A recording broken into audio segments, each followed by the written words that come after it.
Think about the past few months. A lot of significant things have happened that you probably can't even remember now. The World Series, Halloween, LeBron James made his Lakers debut, wildfires killed almost 100 people and destroyed an entire town in California, a gunman killed 12 people at the Borderline Bar and Grill in Thousand Oaks, California, NASA's InSight mission landed on Mars, Thanksgiving, President George H.W. Bush died, the midterm elections, the U.S. government shutdown, Christmas, New Year's, the Super Bowl. Though some may seem like distant memories, these are all things that have happened since October 13th, 2018, and a simple reminder that time flies. However, for the family and loved ones of Karlie Gusé, time has done anything but fly.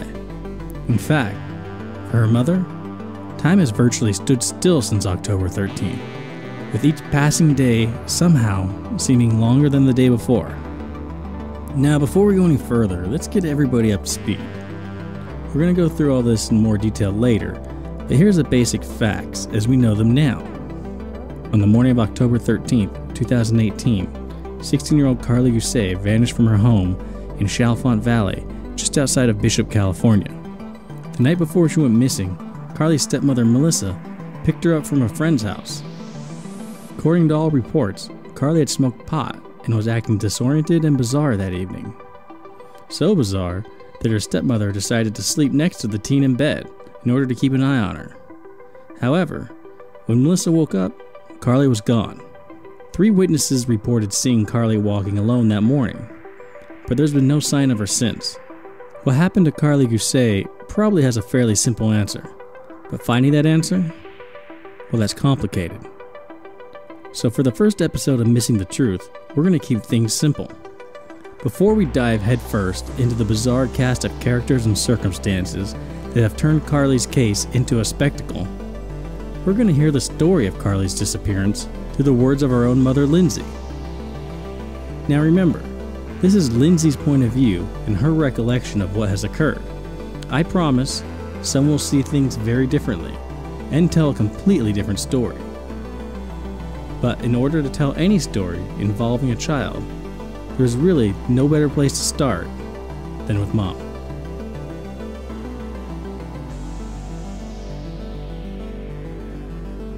Hi, Lindsay. Thanks for taking the time to speak with me. How are you doing today? Just hit and miss with emotions, but I'm okay. It's so unpredictable. I mean, even when I'm okay, I'm not. It sits there like stagnant in my mind and my body that something's not right. Let's go back to October 13th. How'd you find out that Karlie was missing? It was 9:35 in the morning that I received a call from her father. And the first words out of his mouth, and I mean, of course, the first feeling of me getting a phone call was like, uh-oh, because we didn't talk all the time unless there was something wrong, you know? Or if we were, seeing about, oh, can we, come and, exchange children, it wasn't ever, we didn't call just to talk and be friendly with each other. But I got that call that morning, and the first thing out of his mouth was, Lindsay, Karlie's gone. And I said, what do you mean she's gone? Explain to me what do you mean by that? He goes, well, she's gone. She's not here. She's gone. And I said, well, what led up to this situation? Did she come home last night? Was she with her boyfriend? What led up to this gone? Because gone to me is a huge word. It can mean a lot. And so he got off the phone with me. I had asked him, I said, did you call her boyfriend? Did you call Kane, which is our son, our oldest son? And they were close. Karlie and Kane are very close. And so I said, did you call Kane? And he's like, no, I haven't called him. So I got off the phone with him. I made a few phone calls. The first phone call I made was to my son. He was just waking up. He had had his wisdom teeth pulled the night before, so he was kind of, under the weather. And I told him, I said, have you seen your sister? And he's like, no. He's like, why? I said, because your dad just called me and told me she's gone. He's like, what the hell?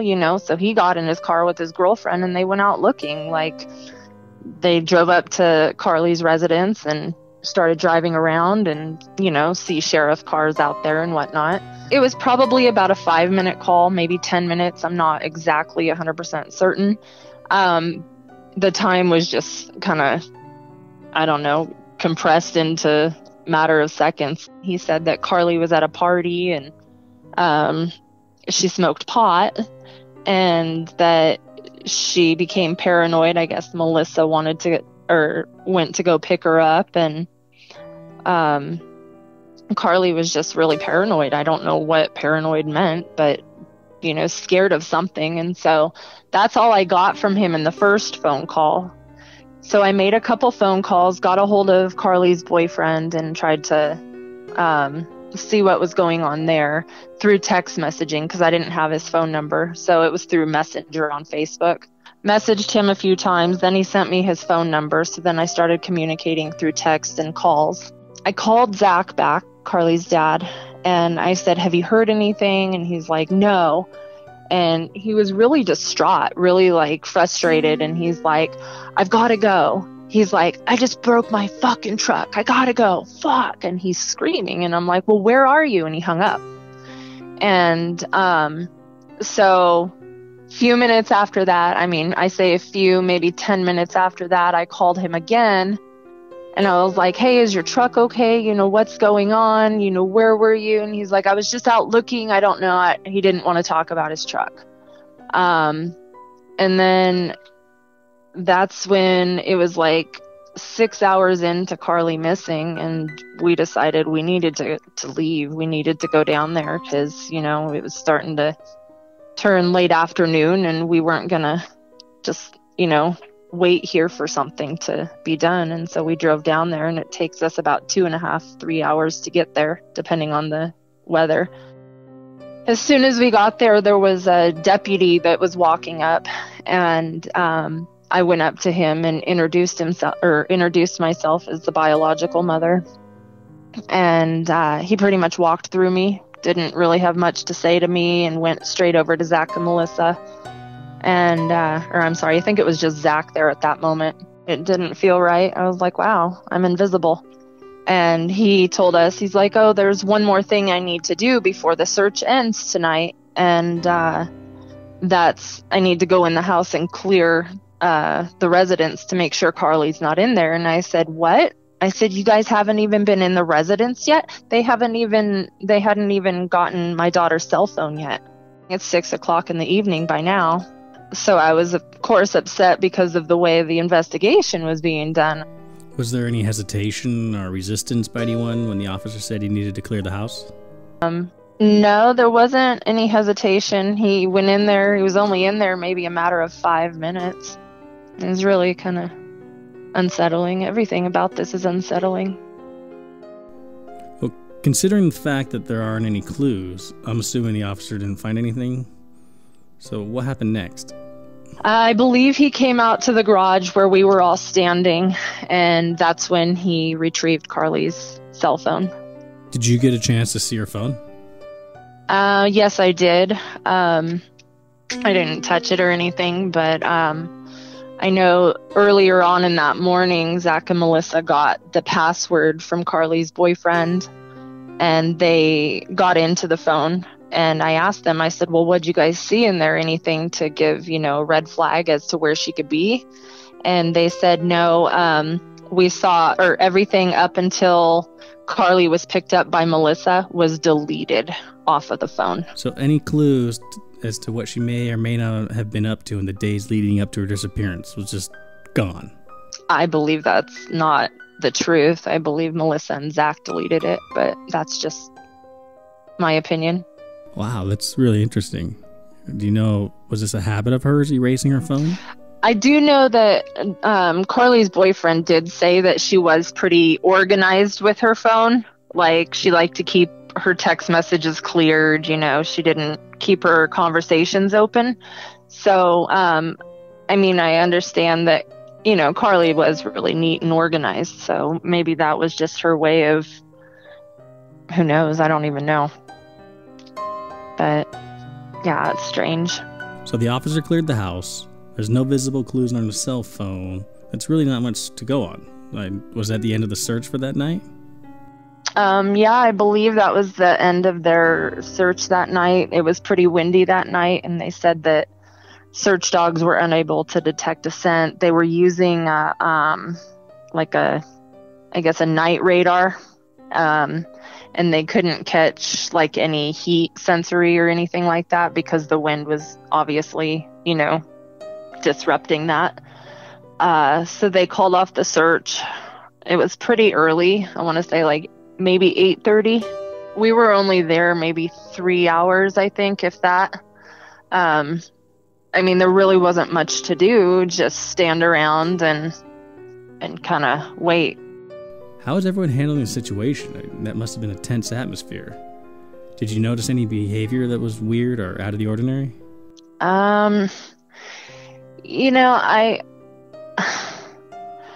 Melissa seemed normal. As normal as I can recall. She seemed a little adamant about wanting me to hear the 8-minute audio that she had played for everyone that was there. I had asked her at first that I wasn't ready. I didn't want to hear it. And she, specifically said, well, you're going to hear it whether you like it or not. And so I sat and listened.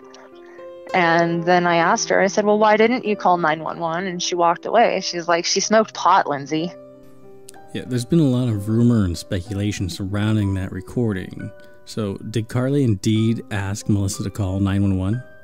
Yes, she did. She said, am I going to be okay? Call 911. And then I also recently reviewed an interview with Zach and Melissa, and there's also a 23-minute long audio or video of my daughter's behavior, but coincidentally the FBI, washed her phone away. So they didn't do that to mine. Why would they do that to hers?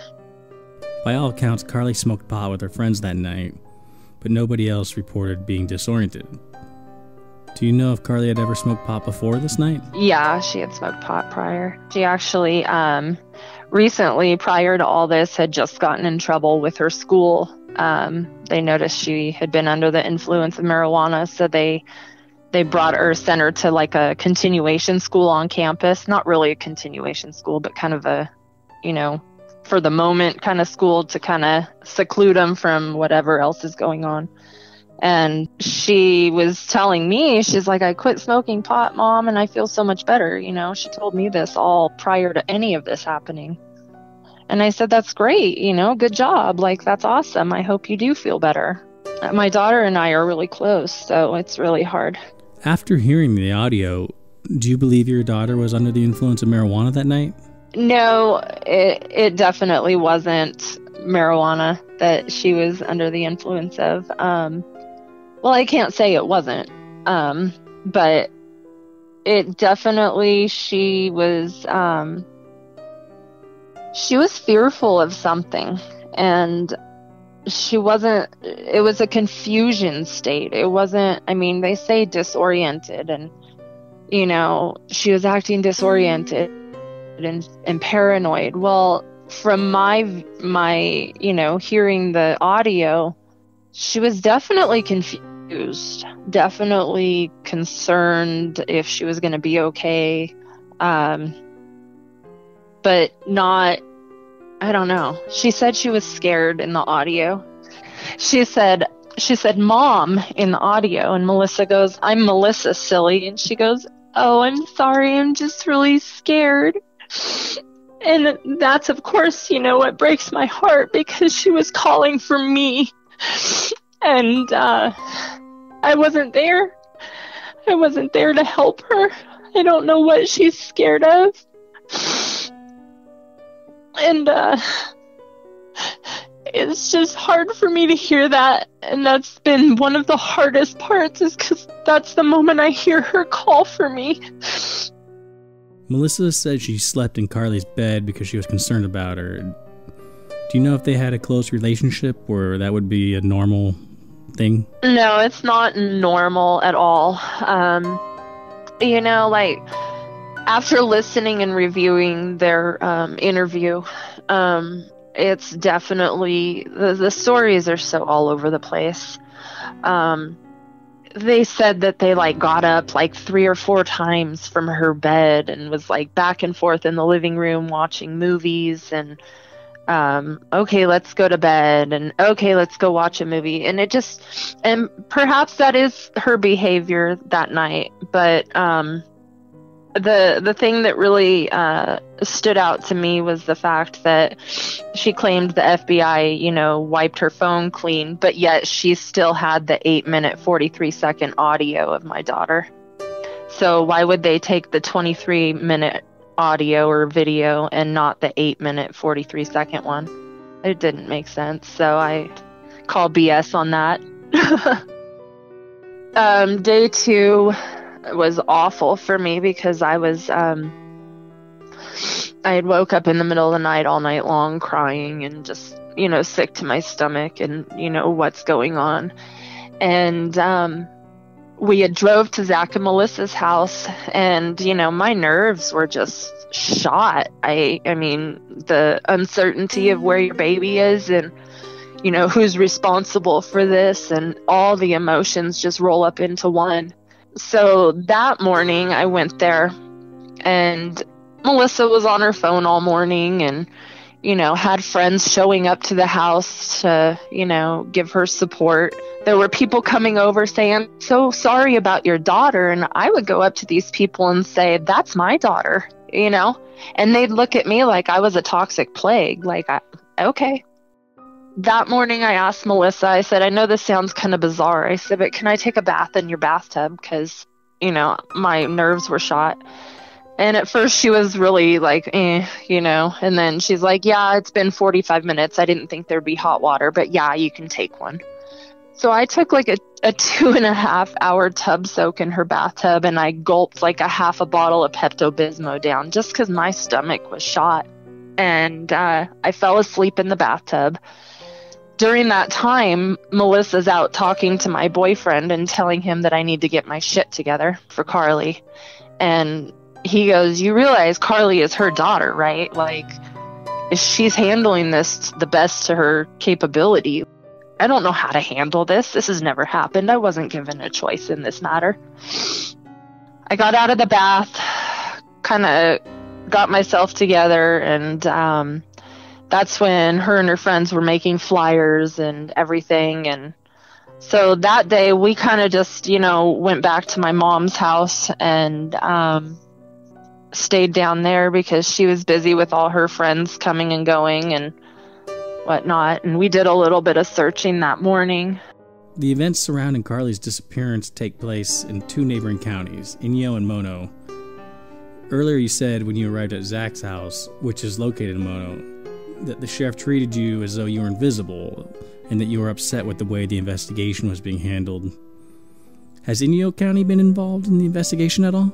Well, they're dealing with their part of the county, the boys that were last seen with my daughter the night before, they're taking care of that because they're in Inyo County.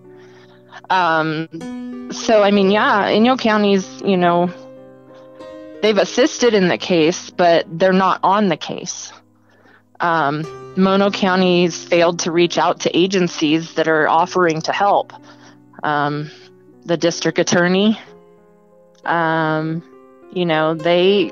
could have been brought in, but they're saying that Mono County's saying that the DA doesn't have the resources or anything for a missing persons case. And so, yeah, what are your options if the county's saying they don't have the resources for this type of case and they're refusing to reach out for help? I reached out to all the congressmen of California. I got a response back from Dianne Feinstein saying she couldn't do anything, which I knew she wouldn't. But and then I did get a call back from Paul Cook's office, and he's the one that got the FBI in on it immediately.